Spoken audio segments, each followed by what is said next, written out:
Hello there, this is James, and you're watching OneRoyal, and it's live.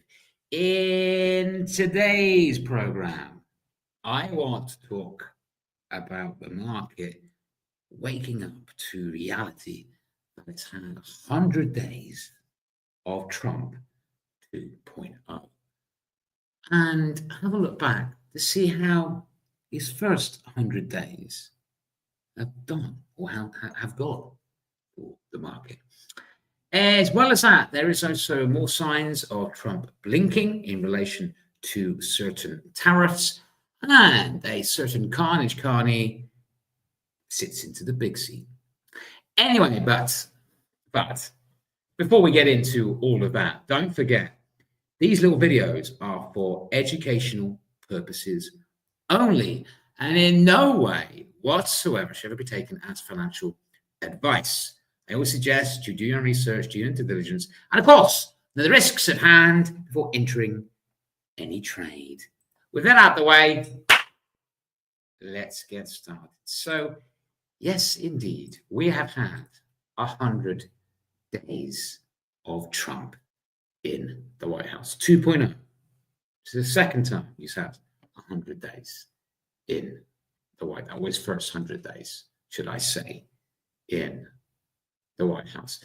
And though, in general, the market over the last couple of trading sessions has bounced back, there is no denying, of course, that the S&P has dropped almost 8% since Trump moved in to the White House. Indeed, the markets have been under a lot of pressure. So far in his first 100 days in his second term, he peaked at day one. So bad is it that the fact of the matter is the market has had the worst start for investors for a new president since the 1970s under Richard Nixon, which was also his second term. Now, Trump often used to boast, or he has boasted, that he has a big impact on the market, and there's no denying it. There is no denying it. He only likes to talk about it when it's positive, because, if you look at the time when he did win the election back in November, the market did indeed go on the bull run, the so-called Trump effect, which he often boasts about. But what we're actually seeing in reality, the Trump effect doesn't really exist. And can we really ask the question, this recent turmoil we witnessed in the first quarter, first 100 days, is there any doubts at all of what has been causing this, or what has caused it?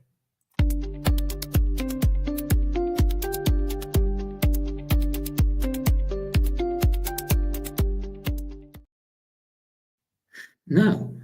In a nutshell, we all know what it's to do with. It's all to do with tariffs. It's all been to do about tariffs, because any news, both positive or negative, about tariffs has impacted the market. The economic data at the moment, which we discuss, or we used to discuss in live shows and talk about really excitedly, not important at the moment. It is important. It will start being important, and we'll start seeing the knock-on effect of all this drama over the last 4 months or so. But at the moment, it's taken a back seat. Because whenever he does something positive in relation to tariffs, for example, stocks have had their best days in years on the 9th of April. What happened on that particular day? Well, Trump announced a 90-day pause in reciprocal tariffs on most countries. And there was much rejoicing. And this is what he had to say about his sudden change, his sudden difference he made. He said, we're having a good day in the stock market. There's a lot of winning out there. But when he comes out something negative about tariffs, i.e., we're increasing Chinese tariffs to 145%. We're going to put tariffs on, reciprocal tariffs on all these countries, etc. So when the market is down, because the market's telling you, and the markets don't like, this is not a good idea, what does he say? A sick patient that went through Operational Liberation Day, we all remember that day, and it's going to be a very booming country. We just got to give it a bit of time. So he's saying basically we're suffering now, it's going to be great in the future. He also says this, and he said this on the 13th of March, again, when the market was under pressure. I think a lot of the stock market going down was because of a really bad 4 years that we've had, i.e., the Biden administration. The Biden administration. Let's have a quick look, actually. Let's have a look at that. Okay, now this is, let's just make it a bit bigger so you can see it. This is the performance of the first 100 days of the last couple of presidents, the first 100 days.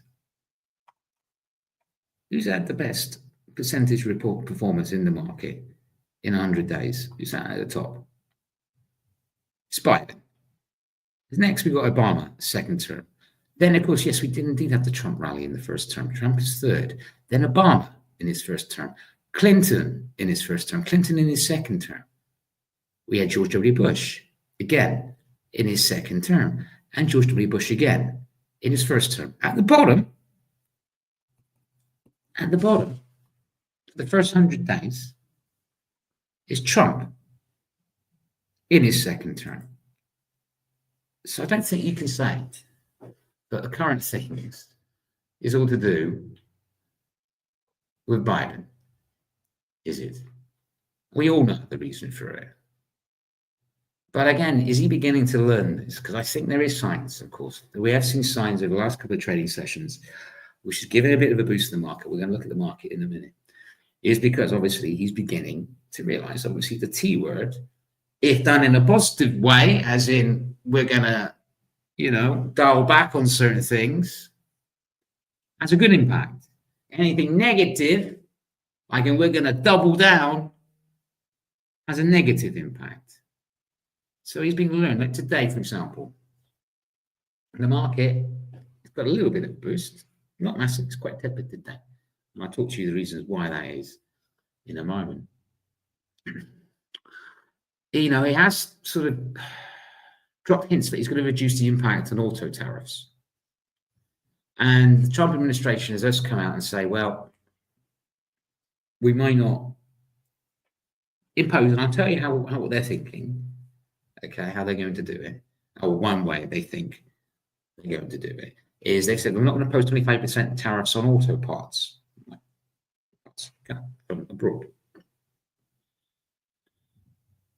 Now, the reason why they're making this decision is because obviously a number of big American companies like General Motors, car manufacturers, have gone to him and said, look, we've got a lot of manufacturing in the United States. These parts that come abroad. So it's going to impact sales, manufacturing, etc. There is real implications to this. So there is signs that obviously he does listen. There is signs to that. Now, how are they going to do it? What most likely, because don't forget, there's 25% on steel and aluminium as well. So what he might do on some of these duties is reduce the tariffs on steel and aluminium and keep it on the parts to make it less stressful. So that might be the thing. But at the end of the day, again, here's the big problem. There is still so much uncertainty. We don't know. One day it's going to be this. One day it's going to be that. The whole drama is the US, China talking. We don't know if they're talking. US says yes. China says no. So nobody knows for sure. What I will say before we go and have a look at the markets is this has been one hell of a 100 days. Any enthusiast who loves the markets like myself, it's been a very interesting 100 days for anybody who loves the markets like myself. So let's have a quick look. Okay, start with the S&P. Again, very tepid. Again, there was, like I said, there was a little bit, a slight hope. This is on a daily. Okay, a slight hope with these tariffs in relation to auto parts. Currently only up 0.15%, but then saying that the market's only been open 40 minutes and we don't get a true picture of the market, and it's feeling to a good hour or so into the session. Usually that is, and this is something dramatic has happened. So yeah, very, very tepid. Like I say, again, down for the year, for this first 100 days. NASDAQ, a big week for the NASDAQ. Of course, don't forget, we'll talk a little bit more about that in a moment. Again, slightly up today. Realistically, it's 19,455 points. It could have a big ending to the week. And again, I'll talk to you about it why. Really, this is again on the daily. I'm keeping a close eye on a potential area of interest of 19,816. If we have a quick look at currencies as well, again, we saw last week, we had a bit of a boost for the dollar. Again, though, not a convincing rally for the greenback. The euro is still back around 114. He did come all the way down to this one. The dollar was having a good day. And same with the cable, back again above 140 or 134. So again, there's that little bit of doubt of what's going on in the US, still weakening the dollar. And in fact, if we look at the dollar index, we can still see it's under 99 against 99. So don't forget the dollar index measures the strength of dollar against the basket of 6 major currencies. So overall, we can see it being still better, but no cigar. And the same with the dollar yen, that's around 142. Not from the lows it was previously, but still pretty tepid. And of course, we're going to have to talk about it. It wouldn't be a broadcast of mine if I didn't bring it up and didn't have a look at it, obviously. And that, of course, is gold. Gold still maintaining, a slightly bullish bias. I mean, there is obviously many ways I look at gold. Is that if we do indeed start getting more positive news in relation to the tariffs, if he does start doing complete U-turns, then obviously the flight to safety will come, will not become so attractive. So we might see going. Like I said, I've seen this is a hell of a bull run. So I'm really interested to see how long this bull run continues. If we still carry on the uncertainty, then yes. But for now, though it did drop down earlier sessions, for now it's holding its own at $3,308 an ounce. It's still a good, below the all-time high, but still pretty much a very bullish bias. But stop that again. Easy for me to say, bullish biased. Key area of interest for me for potential support and maybe a change of fortune for gold really is the $3,100 mark as a potential area of interest. Interesting enough, just touching again a little bit on gold, central banks are still buying up plenty more gold reserves, so they still find it very attractive and they're still very nervous. But the question is really, for me, for the yellow metal is, again, if we start getting more positive news in relation to the tariffs, that might start, weakening the yellow metal a little bit. But then it's the economic data, because there's still many things. But damn it, a lot of damage has already been done as well. Don't forget, before the 100 days started, we did have a US economy which was showing signs of slowing down and weakening.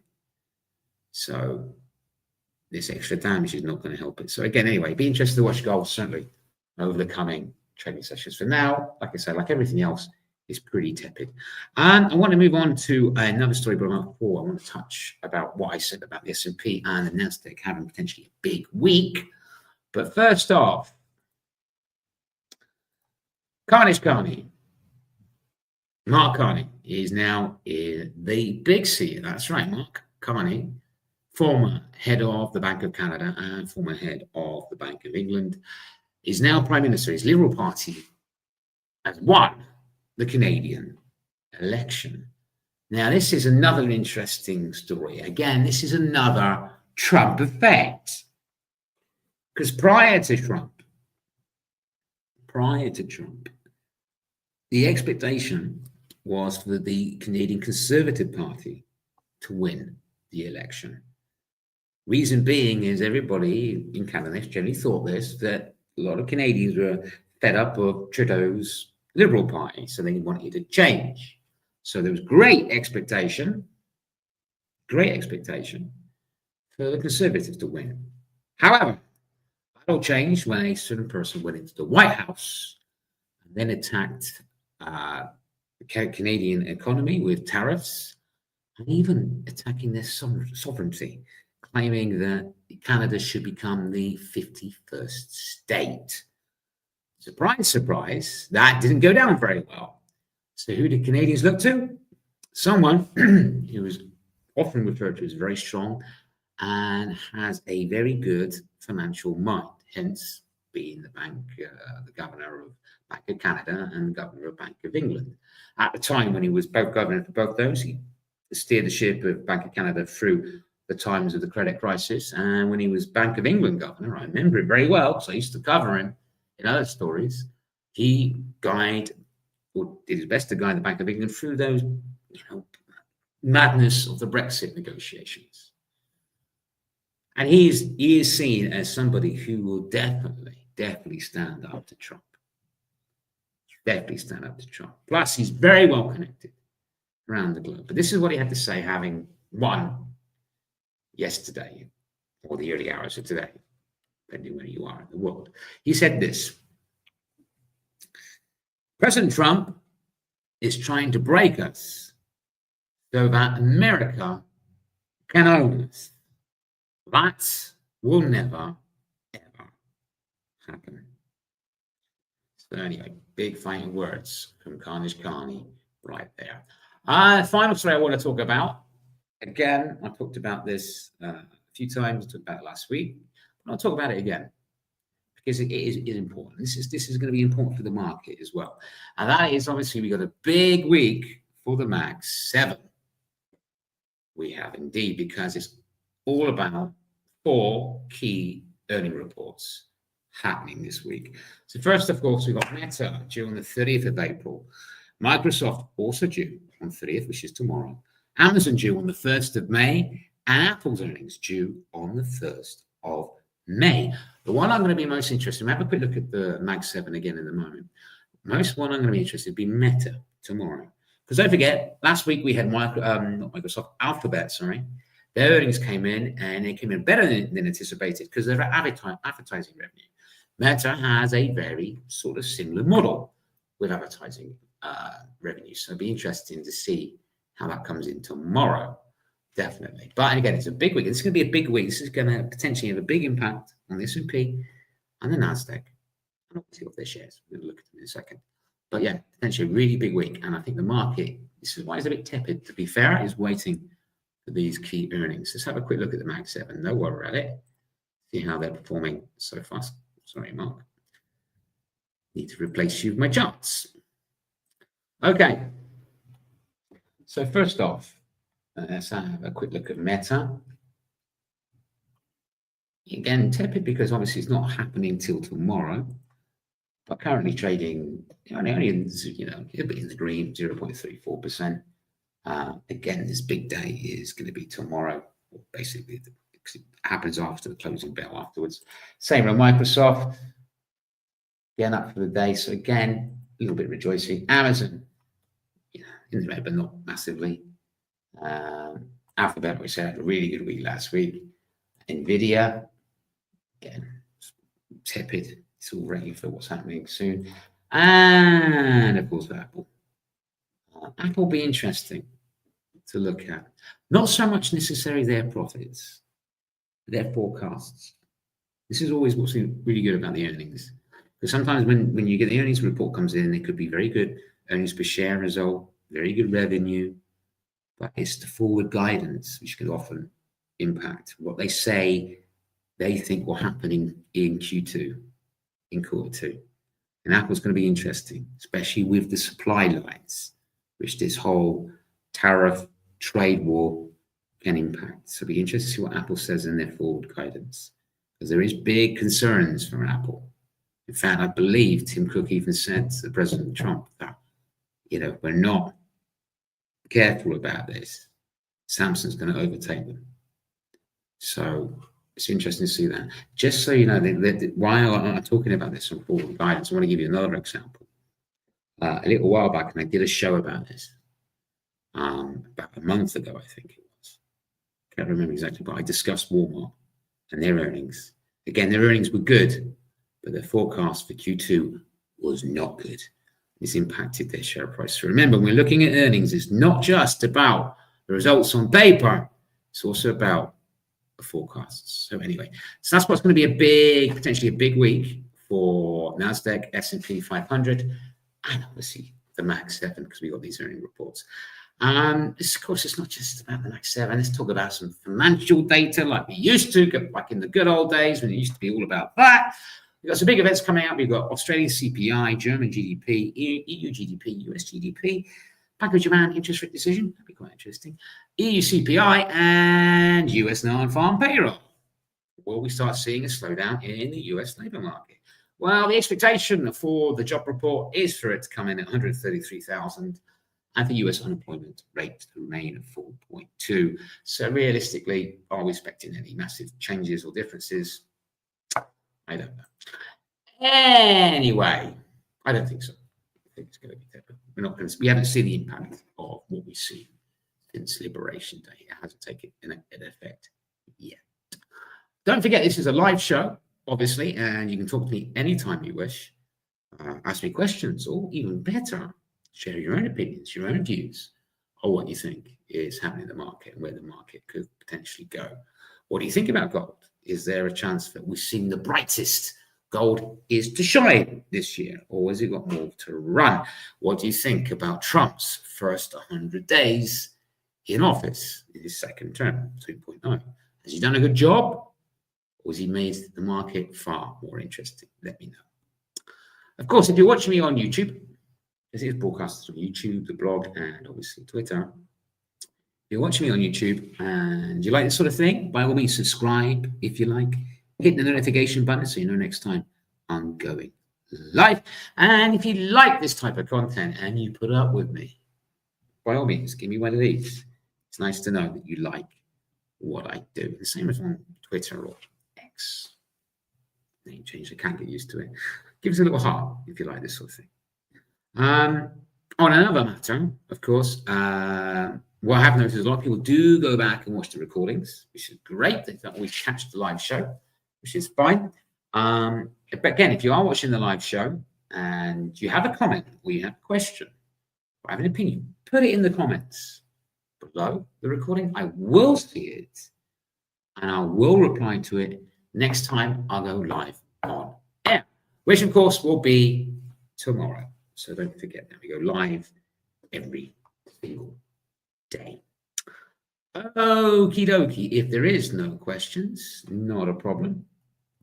Not a problem. Leaves me to say then, till next time.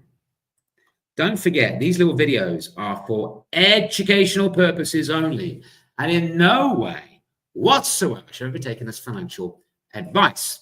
I always suggest you do your own research, do your due diligence, and of course, with the risks at hand before entering any trade. Till next time, every single one of you, trade safe.